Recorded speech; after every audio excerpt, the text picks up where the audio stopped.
नमस्कार बच्चों। आज हमारा टॉपिक रहेगा बेटा ऑस्मोटिक सॉल्यूशन। हमने पढ़ लिया बेटा active passive transport, osmosis, diffusion. अब ऑस्मोटिक सॉल्यूशन के बारे में पता होना चाहिए, है ना। ऑस्मोटिक सॉल्यूशन के बारे में हम इस वीडियो के अंदर देखेंगे। इस टॉपिक को स्टार्ट करने से पहले मैं ऑस्मोसिस के 2 टाइप्स बताना चाहूँगा बेटा। ऑस्मोसिस के 2 टाइप्स होते हैं बेटा, एक तो एंडोऑस्मोसिस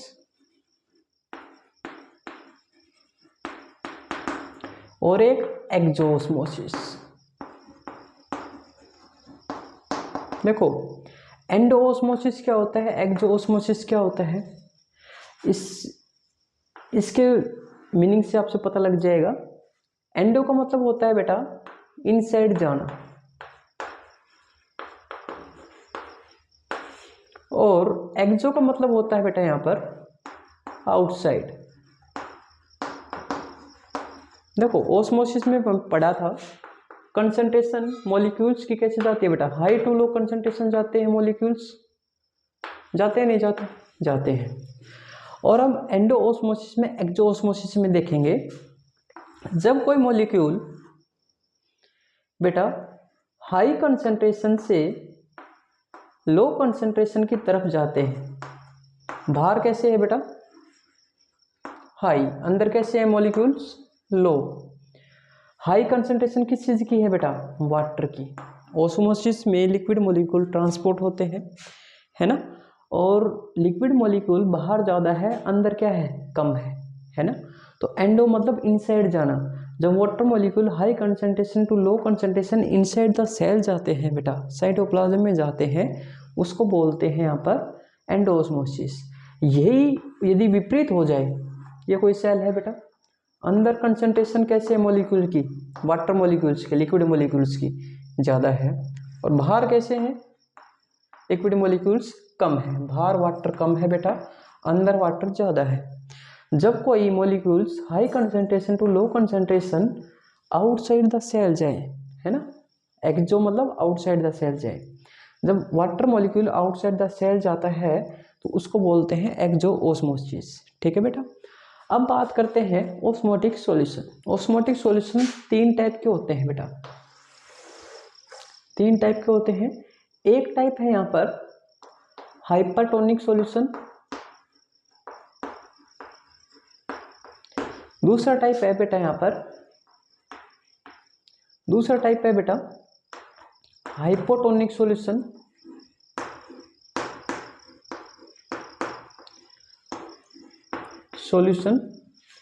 तीसरा टाइप है बेटा यहाँ पर आइसोटोनिक सॉल्यूशन।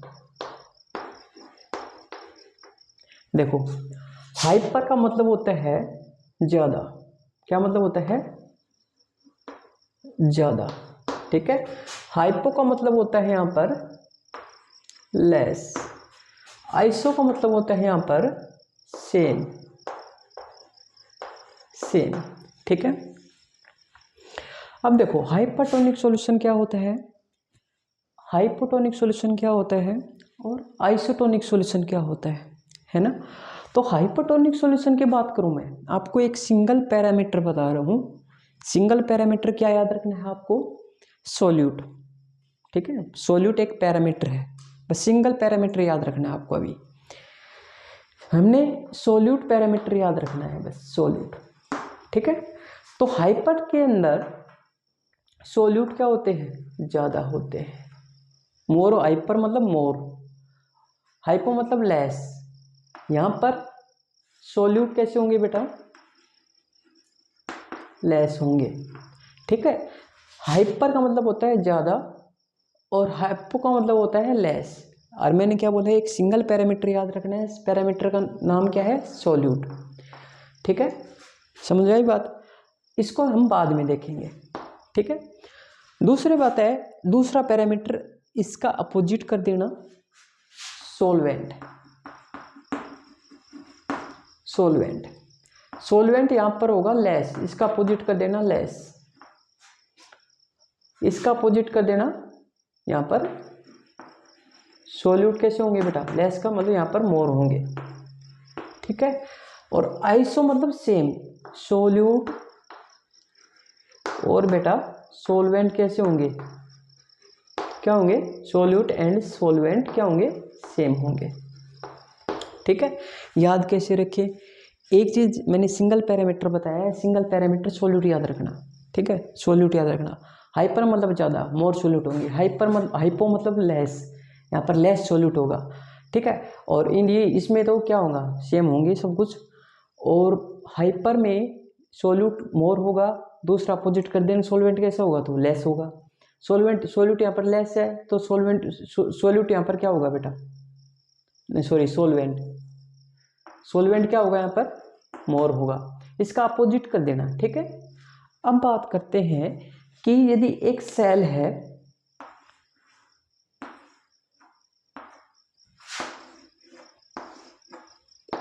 एक सेल है बेटा, इनके अंदर मैंने क्या फिल किया है, सॉल्यूशन फिल किया है, हाइपरटोनिक सॉल्यूशन। इसके अंदर मैंने क्या फिल किया है, हाइपोटोनिक सॉल्यूशन। और इसके अंदर मैंने आइसोटोनिक सॉल्यूशन। देखो इस टॉपिक को समझने से पहले आपको सोल्यूट और सोलवेंट भी पता होना चाहिए क्या होता है। सोल्यूट होता है बेटा कोई सॉलिड चीज़, ऐसे समझो आप, ठीक है। और सोलवेंट होता है कोई लिक्विड चीज़, ठीक है, लिक्विड सब्सटेंस को क्या बोलते हैं यहाँ पर, सोलवेंट बोलते हैं। कोई सॉलिड चीज़ होते हैं, सॉलिड सब्सटेंस होते हैं, उसको सोल्यूट बोलते हैं, ठीक है। तो यहाँ पर सॉलिड चीज़ ज़्यादा होती है, लिक्विड चीज़ कम होती है, ठीक है। और यहाँ पर मैंने 3 सॉल्यूशन लिए हैं अलग अलग प्रकार के, एक में हाइपरटोनिक सॉल्यूशन, एक के अंदर हाइपोटोनिक सॉल्यूशन, एक के अंदर आइसोटोनिक सॉल्यूशन, ठीक है। अब देखो यदि मैं कोई सेल इस हाइपरटोनिक सॉल्यूशन के अंदर रख दूं तो क्या होगा, यदि मैं कोई सेल हाइपोटोनिक सॉल्यूशन के अंदर रख दूं, हाइपोटोनिक सॉल्यूशन के अंदर रख दूं तो क्या होगा, यदि मैं कोई सेल बेटा आइसोटोनिक सॉल्यूशन के अंदर रख दूं तो क्या होगा, पता होना चाहिए। तो क्या होता है, यदि हम हाइपरटोनिक सॉल्यूशन के अंदर कोई सेल रखते हैं तो क्या होगा, वहां पर सेल क्या होगी, श्रिंक होगी, सेल विल बी श्रिंक।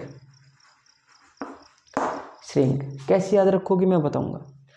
अब कोई सेल मैंने हाइपोटोनिक सॉल्यूशन के अंदर रखा है तो यहाँ पर सेल क्या होगी, सेल विल बी स्वेल, बेटा उस साइज बढ़ जाएगा उसका। और आइसो के अंदर क्या होगा, cell will be same size, मतलब नो इफेक्ट, सेम रहेगी, सेल सेम ही रहेगी, ठीक है बेटा। अब क्या आता है, कैसे याद रखेंगे, श्रिंक होगी, कैसे याद रखेंगे, स्वेल होगी, कैसे याद रखेंगे हम, यहाँ पर कुछ नहीं होगा, सेल सेम रहेगी बेटा। तो देखो हाइपर के अंदर आर आ रहा है ना, आर आ रहा है, यहाँ पर भी क्या आ रहा है, श्रिंक के अंदर आर। तो हाइपरटोनिक सॉल्यूशन के अंदर सीधा बोलोगे श्रिंक होगी सेल। और हाइपो के अंदर ओ आ रहा है और यहाँ पर भी क्या आ रहा है, यहाँ पर क्या है, स्वेल। ओ और स्वेल का मतलब है यहाँ पर बेटा, ओ मतलब कि यहाँ पर मोटापा बढ़ गया, सेल का साइज बढ़ गया, है ना। सेल का साइज कैसे बढ़ेगा, जब उसके अंदर कोई कंटेंट जाएगा, है ना, तो सेल क्या होगी, स्वेल होगी, ऐसे याद रखोगे। फिर बात करते हैं आइसो के अंदर। आइसो के अंदर ना तो सेल क्या होगी, सेल होगी, ना ही श्रिंक होगी, इस सेल का साइज क्या रहेगा, सेम रहेगा, ठीक है। अब देखो तीसरी बात करता हूं मैं कि श्रिंक क्यों होगी, क्या होता है ऐसा, सेल स्वेल क्यों होगी, ऐसा क्या होता है, सेल ना तो श्रिंक हुई ना ही स्वेल होगी, क्यों हुई, ऐसा क्यों हुआ। तीसरा इफेक्ट है कि हाइपो के अंदर देखो, हाइपो के अंदर सेल स्वेल हो रही थी, स्वेल क्यों होगी, कोई चीज बेटा बाहर से अंदर आएगी तभी होगी ना, उसका साइज तभी बढ़ेगा। यहां पर क्या होगी, एक्सो ऑस्मोसिस होगी या एंडो ऑस्मोसिस होगी, यहां पर होगा एंडो ऑस्मोसिस, एंडो ऑस्मोसिस होगा, ठीक है बेटा। और यहां पर क्या होगा, यहां पर सेल श्रिंक क्यों होगी, पिचकेगी क्यों, क्योंकि यहां पर क्या होगी, एक्सो ऑस्मोसिस होगा, एक्सो ऑस्मोसिस होगा। और यहाँ पर ना तो एक्सो हो रहा है ना एंडो हो रहा है, क्योंकि ना मूवमेंट इधर हो रही है ना ही मूवमेंट इधर हो रही है। ठीक है, जितने मूवमेंट अंदर हो रही है ना बेटा, उतनी मूवमेंट किधर हो रही है, मॉलिक्यूल्स की बाहर हो रही है। तो ना ही सेल स्वेल करेगी ना ही सेल क्या करेगी, श्रिंक करेगी, है ना। तो ऑस्मोटिक सॉल्यूशन के बारे में आपको पता हो गया होगा, मैं आशा करता हूँ समझ में आया होगा बेटा। और इसको आपको नोटबुक में, अपनी फेयर नोटबुक में लिखना है, रफ नोटबुक में रिवाइज करना है with the help of notes and book. ठीक है, और हम नेक्स्ट वीडियो के अंदर देखेंगे सेल ऑर्गेनल्स कौन कौन से होते हैं, सेल का स्ट्रक्चर, है ना। हम पूरा इसमें पूरे इस चैप्टर को हम अच्छे तरीके से रिवाइज करेंगे। ठीक है बेटा, इसको नोटबुक में लिखना है और अच्छे से रिवाइज करना है। ठीक है बेटा, थैंक यू।